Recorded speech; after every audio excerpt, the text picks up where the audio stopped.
5,636건입니다. 3,783건입니다. 지금 무슨 위기가 터진 건 아니잖아요. 그렇죠. 그럼 끝물이에요. 아... 네, 요게 지난 2008년에도 있었던 일입니다.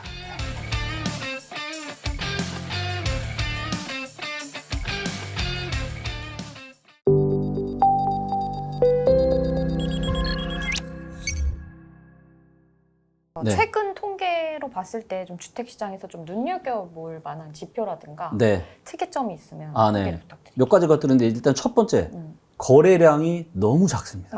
네. 이미 빙하기가 시작이 됐습니다. 자, 이제 이거에 보시면 요 데이터가 이제 수도권의 거래량 데이터입니다. 거래량 데이터고 실거래가가 공개된 이후로 이제 가장 긴 시계열로 보도록 하겠고요. 자, 이제 보시는 것처럼 금융위기 때 거래량이 제일 없었을 때가 2008년 11월 달이었거든요. 네. 시장이 완전 꽁꽁 얼어붙었던 거죠. 그때가 5,636건입니다. 자, 그런데 지금은 아파트가 이때보다 훨씬 많겠죠. 네. 지금 십몇 년이 흘렀으니까 아파트 개수가 더 많아졌을 거잖아요. 그런데 지금 이제 7월 달 기준으로 아파트 거래량이 뭐냐? 3,783건입니다. 그러니까 시장이 완전 꽁꽁 얼어붙은 거. 이거를 보시면 이것만 봐도 완전 이런 일이 없었잖아요. 그렇죠. 이런 일이. 근데 왜 지금 이런 일이 발생하고 있냐? 한 크게 두 가지 요인이 있는데, 첫 번째, 코로나로 인한 이런 유동성 버블과 초저금리가 되면서 거기 임대차 3법이 불면서 엄청난 연끌을 한 거예요. 그래서 미래의 가수요까지 싹 끌어다가 보시는 것처럼 가장 많은 거래량이 터졌죠. 가장 많은 거래량이 터져서 근데 금리가 급격하게 올라가고 있어요. 그러니까 그 누구도 거들떠볼 엄두를 못 내는 거죠. 이미 다 샀기도 했고. 그렇죠. 네. 그러다 보니까 지금 이렇게 거래가 얼어붙은 거고, 8월 달은 뭐 지금 이제 실거래가가 이제 신고하는 대로 바로바로 다음날 다 올라오거든요. 근데 8월 달 지금 수도권 전체로 480건이에요. 480건. 22일이 네. 녹화일 22일인데. 그렇죠. 네. 근데 이게 비단 수도권의 문제가 아닙니다. 제가 지금은 전국적으로 지금 거품이 상당히 많이 껴있다라고 제가 말씀드렸잖아요. 광역시하고 세종시까지 포함한 데이터를 제가 한번 보여드리겠습니다. 자, 보시는 것처럼 광역시에서 2020년부터 21년 초까지 엄청난 거래량이 터졌죠. 네. 즉 여기서도 연끌 거래량이 터진 겁니다. 특히 2020년 6월 달부터 2020년 연말까지의 연끌 거래에 완전 집중이 됐던 겁니다. 그리고 나서 어때요? 여기도 7월 달에 지금 3,800건. 근데 역사적으로 가장 작았을 때가 한 6,400건. 절반이네요. 네. 거기의 절반. 그러니까 지금 광역시하고 세종시를 포함한 여기도 지금 완전 시장이 꽁꽁 얼어붙은 거예요. 물론 환율이 좀 올라가고 주가가 조금 떨어졌긴 했지만 지금 무슨 위기가 터진 건 아니잖아요. 그렇죠. 위기가 터질지 안 터질지는 그 누구도 알 수 없겠지만 우리가 각종 어떤 언론에서 나오는 뉴스들을 보게 되면 뭐 지금 몇십 년 만에 물가가 난리가 났다. 또 몇십 년 만에 지금 무역 적자가 지금 계속 이렇게 지속되고 있다. 또 거기다 환율이 이렇게 가파르게 올라가고 또 가파르고 이런 여러 가지 징후들을 해봤을 때 사고가 터질 수 있는 가능성이 최근 한 10년 내에 가장 지금 높다라고 볼 수가 있는 거고, 만약에 사고가 터서 뭔가 위기가 터지면 이 거래량 어떻게 되겠습니까? 더 얼어붙겠죠. 더 그렇죠. 얼어붙을 겁니다.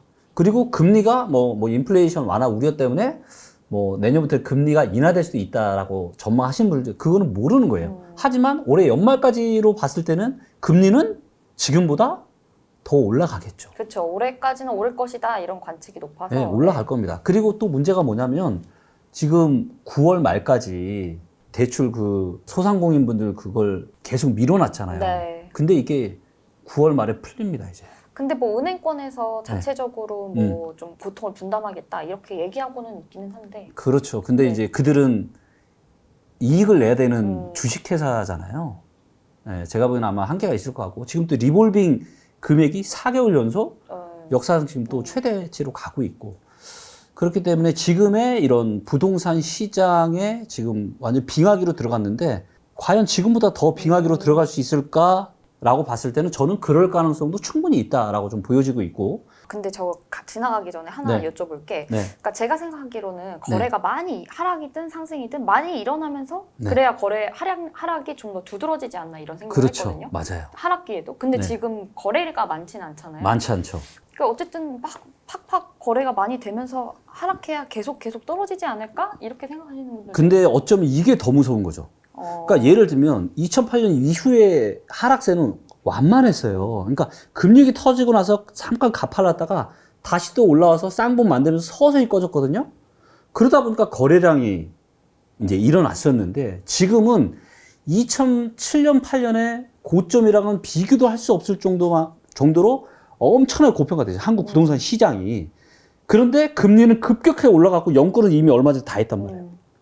그러다 보니까 거래량 없이 거의 거래량 없이 떨어지는 이게 더 무서운 거죠, 지금. 그러니까 즉 이제는 아예 내가 지금 팔려고 해도 팔리지도 않고 초급매물 정도만 지금 거래가 되고 있는. 그러다 보니까 이제 뭐 3억, 4억, 5억씩 뚝뚝 떨어지는 거죠, 지금. 자, 이거를 이제 지금 같은 시기에서 이제 호가 데이터 위주의 이제 KB 부동산 데이터보다는 실거래가 위주의 이제 한국 부동산은 지수 데이터를 보시는 게 네. 훨씬 더 정확한데. 그럼 그 차이가 있었겠네요. 2008년하고 거래량 뭐 이런 요즘 많이 비교하잖아요. 네. 근데 우리 지금 같은 경우는 패닉바잉 시기가 있었고 2020년. 그러다 보니까 더 거래량이 그렇죠. 줄어드는. 맞아요. 2008년은 그런 상황은 그렇죠. 아니었던 맞습니다. 그 정도까지는 아니었었죠. 불과 얼마 전까지 2020년부터 왜냐하면 그때는 그러니까 금리 얘기 전에는 코로나 어떤 이런 유동성을 엄청나게 풀거나 금리를 0.5%까지 낮추거나 이러지 그런 상황이 않았잖아요. 아니어서. 그리고 금리가 터지면서 금리를 어떻게 했죠? 낮췄잖아요. 그러니까 금리를 낮추니까 뭔가 금리 낮췄네? 다시 또 올라갈 수 있어라고 해서 거래량도 다시 이제 네, 그렇게 됐는데 지금은 이런 상황인데 오히려 금리를 낮추는 게 아니라 오히려 금리를 더 올려버리고 있잖아요. 그러니까 이제 어떤 매수의 심리가 더 꽁꽁 얼어붙어 버린 거죠. 그러면서 이제 지금 보시는 것처럼 전부 다 왼쪽 밑으로 떨어지고 있죠. 네. 왼쪽으로 간다는 얘기는 매매가가 떨어지는 겁니다. 그리고 밑으로 요 이제 십자선을 기준으로 밑으로 내려오면 전세가가 떨어지는 거예요. 지금 매매가뿐만 아니라 전세까지 다 떨어지고 있고, 그리고 그나마 이제 서초구 정도만 지금 이제 보시는 것처럼 이제 막 하락세로 접어들었습니다. 네. 서초구도 매매가가 이제 8월 초부터 하락세로 들어섰고요.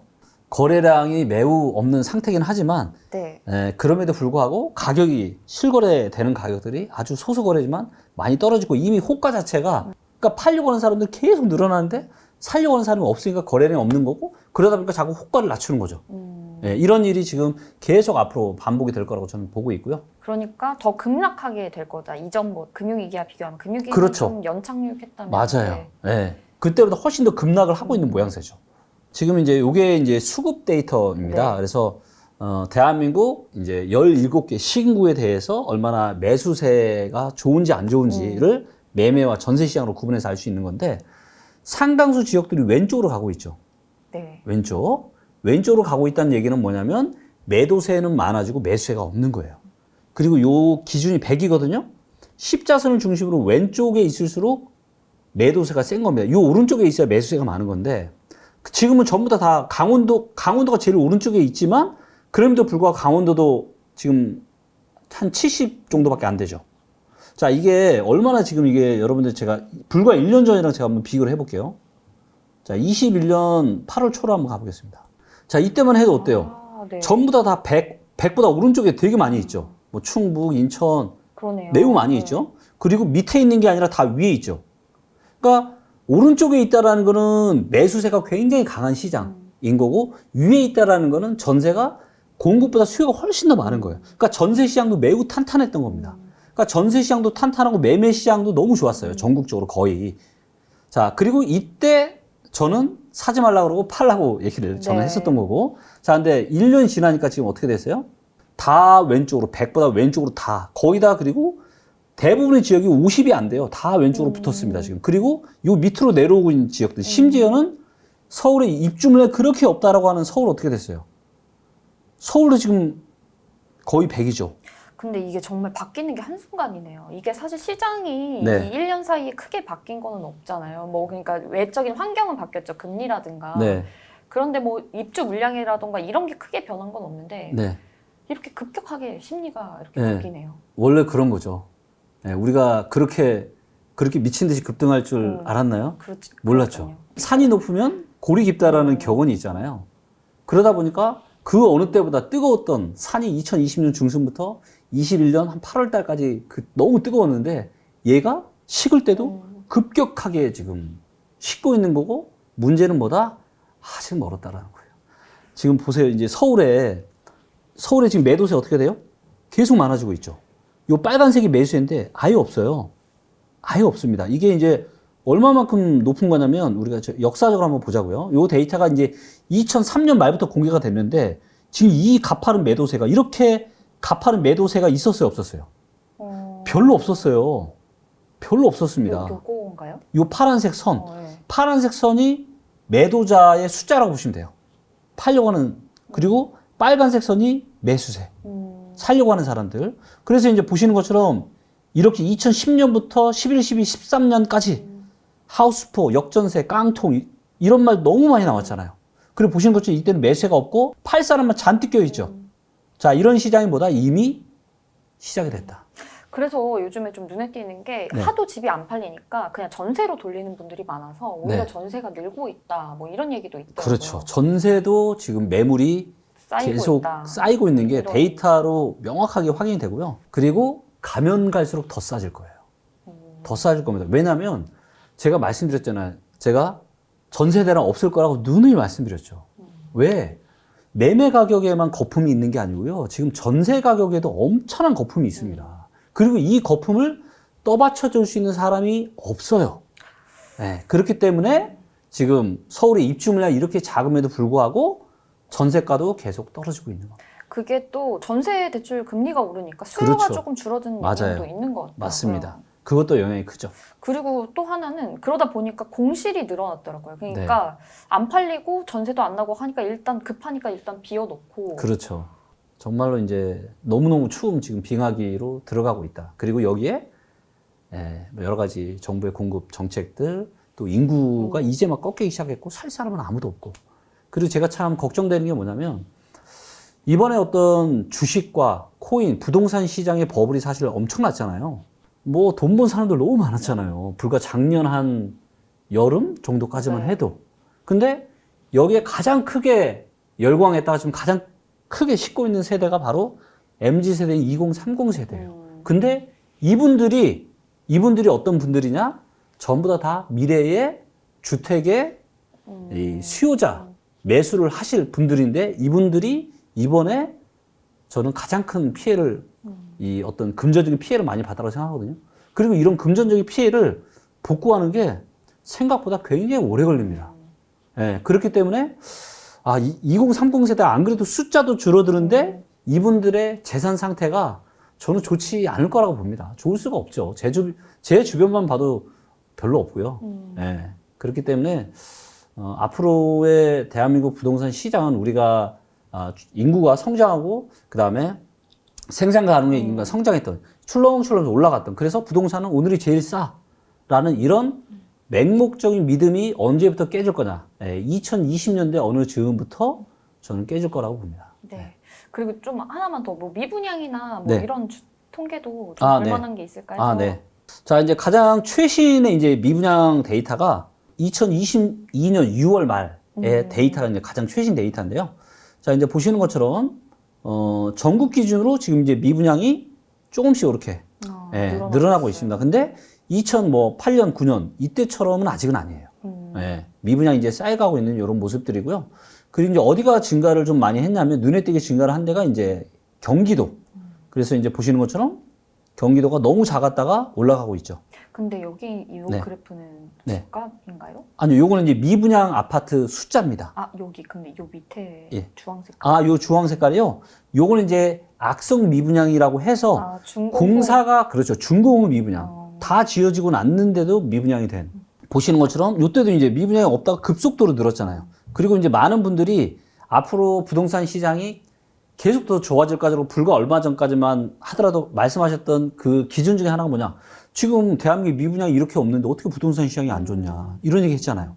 근데 미분양이라는 거는 이미 시장이 그만큼 안 좋기 때문에 미분양이 늘어난 거거든요. 그렇기 때문에 미분양이 없다라고 앞으로 부동산 시장이 좋을 거다? 이거는 완전 헛다리 지금 짚는 거고요. 그래서 미분양이 가장 작았던 이 순간부터 이미 하락세는 시작이 됐잖아요.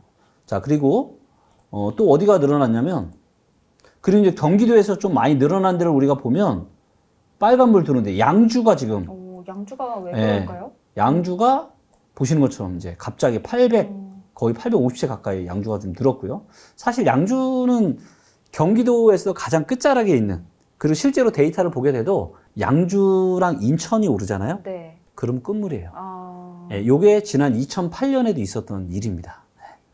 자, 그리고 이제 연천군 같은 경우도 지금 이제 보시는 것처럼 미분양이 크게 늘었죠. 연천군. 전라남도, 광주 쪽도 많지는 않지만 이제 거의 없다가 지금 이제 한 200채 정도로 늘어났고요. 그리고 이제 전남 같은 경우도 이제 보시는 것처럼 미분양이 지금 평균 이상으로 지금 올라왔죠. 그리고 그 중에서도 무안군, 여기가 이제 미분양이 좀 많이 제일 많이 증가를 했네요. 그리고 미분양이 현재 많이 쌓여 있는 곳은 자 보시면 이제 광양시가 굉장히 많이 쌓여 있죠. 그래서 지금 여순광이라고 하죠. 여수, 순천, 광양. 여기가 불과 뭐 한 작년 한 초반까지만 해도 많이 올랐었는데 이제 여기가 이미 이제 대세 하락의 지금 길을 걷고 있죠. 그래서 뭐 수도권뿐만 아니라 전국적으로 미분양이 늘어나고 있는 상황이다. 네. 네, 이렇게까지 네. 시장 통계를 살펴봤고요. 네, 그래서 오늘도 김기현 대표님과 말씀 나눠봤고요. 궁금한 사항 있으면 댓글로 남겨주시면 저희가 다음 시간에 대표님과 함께 살펴보도록 하겠습니다. 네, 대표님 감사합니다. 네, 고맙습니다.